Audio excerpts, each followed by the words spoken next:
how to fix window hello pin. This option is currently unavailable. Let's get started.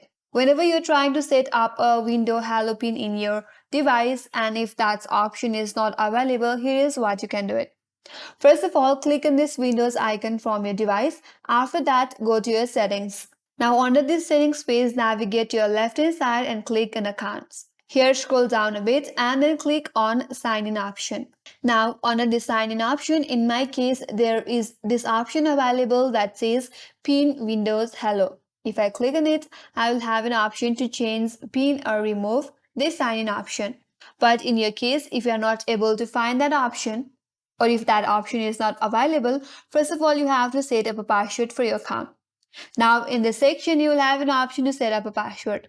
Click on password. Now once you create a password, then only you will be able to find this option as pin Windows hello, and after that you can set up a pin.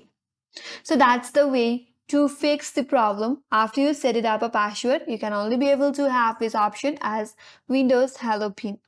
And that's all for today's video. Hope this video will help you. If you are new to our channel, make sure to subscribe and like. Thanks for watching and I will see you in next video.